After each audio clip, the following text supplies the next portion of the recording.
মানুষ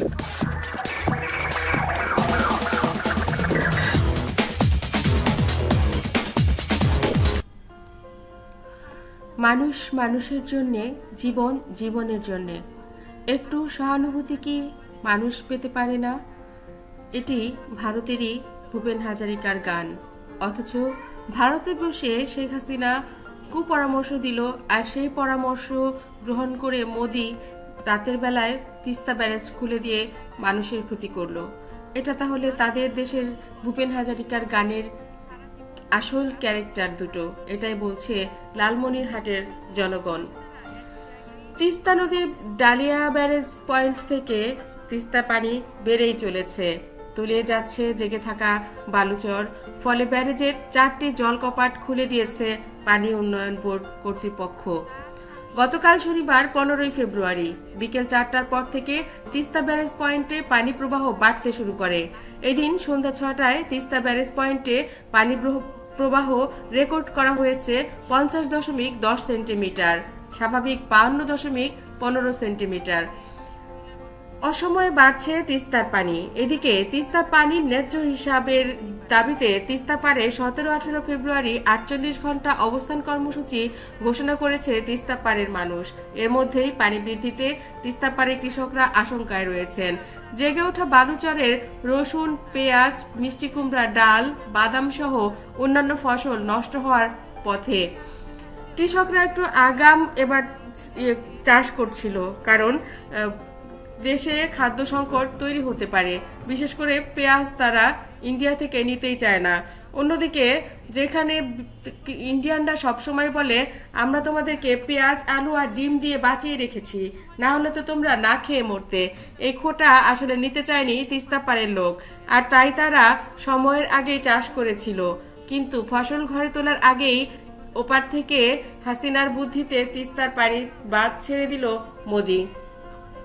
তিস্তা পাড়ের বাসিন্দারা বলেন, জাগো বাহে তিস্তা বাঁচাই, তিস্তার পানি নিয়ে আমরা আন্দোলন করতে যাচ্ছি।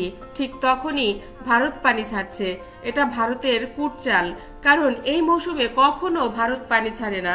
বিকেল থেকে হঠাৎ পানি বাড়তে শুরু করেছে। এতে তিস্তা ব্যারাজ এলাকার বিভিন্ন চরগুলো ডুবে যাচ্ছে। তিস্তা পাড়ে কৃষক সবুর আলী বলেন, জেগে ওঠা চরে 3 বিঘা আলু, রসুন ও পেঁয়াজ, ফুলকপি আবাদ করেছি। ভারত পানি ছাড়লে আমার ক্ষেত ডুবে যাবে। এখন ফসল নিয়ে আশঙ্কায় আছি। এ বিষয়ে ডালিয়া পানি উন্নয়ন বোর্ডের পানি পরিমাপ অপারেটর নুরুল ইসলাম বলেন, ভারত থেকে পানি ছেড়ে দেওয়ায় তিস্তা ব্যারেজ পয়েন্টে পানি বাড়ছে। কি পরিমাণ পানি আসবে তা বলা যাচ্ছে না। এই বিষয়ে তিস্তা নদী রক্ষা আন্দোলনের সমন্বয়ক ও বিএনপির বিভাগীয় সাংগঠনিক সম্পাদক, জেলা বিএনপির সভাপতি অধ্যক্ষ আসাদুল হাবিব তুলু বলেন, তিস্তার পানি বৃদ্ধির বিষয়টি খুবই বাজে একটা কাজ করেছে। এটা মানুষের মতো কোনো কাজ করেনি। পানি বাড়লে 17-18 ফেব্রুয়ারি তিস্তা পারে 48 ঘন্টা অবস্থান কর্মসূচি চলবে, যা দেখবে সারা পৃথিবী। কারণ মাত্রই তো আমেরিকা থেকে এসেছে মোদি, আর এসেই যদি এই ধরনের অপকর্ম করে তাহলে সেই অপকর্মের দায়ভার তো মোদিকেই নিতে হবে। যতই হাসিনা তাকে কূটবুদ্ধি দিক না কেন, তিনি তো একজন সুস্থ সবল মানুষ। হাসিনা একজন সাইকো। সেই সাইকোর কথা মতো তিনি যদি এই ধরনের কাজ করতে থাকেন, তাহলে তার সঙ্গে আমেরিকা আর সারা পৃথিবী অনেক বেশি বাজে ব্যবহার করবে। কারণ বাংলাদেশের দিকে এখন মানবাধিকারের ক্ষেত্রে সব দেশই দৃষ্টি রাখছে। একটা অকাজ করে সে যেখানে পালিয়েছে সেখান থেকে তার এই ধরনের অপকর্ম যে চলবে, এটা সারা পৃথিবীর মানুষের মধ্যে দেয়া আছে কথাটা। আমরা জানি যে শেখ হাসিনা নিজের বিপদ নিজেই ডেকে আনবেন এই ধরনের কাজ করে। আর সাথে মোদি কিন্তু ভালো কিছু পাবেন না, কারণ তার সব পণ্য বিদেশে রপ্তানি করতে হয়। আর সেখানে সবকিছু শুল্ক বাড়িয়ে দিলে তিনি বাংলাদেশ তো ভালোই, পৃথিবীর কোথাও তার কোনো কিছুই যোগাযোগ থাকবে না। সেক্ষেত্রে তার উচিত হাসিনার এই ধরনের কূটবুদ্ধি না শুনে নিজের মনের মতো যেটা করার সেটাই করা। তো বন্ধুরা, সবাই কিন্তু বুঝতেই পারছেন তিস্তার পানি কি এই অসময়ে কোনোদিনও ছাড়ে? কোনো জীবনে দেখেছেন যখন কাঠ ফাটা রোদ্দুর থাকে, মাঠঘাট থাকে ফাটা, কৃষক যখন 1 ফুটা পানির জন্য হাহাহুতাশ করে, তখন তিস্তা পারে পানি পাওয়া যায় না। সেই সময়েও তিস্তা পাড়ের মানুষের অবস্থা কত করুণ হয়, অথচ এই শীতের মৌসুমে সে এই ধরনের পানি ছাড়লো।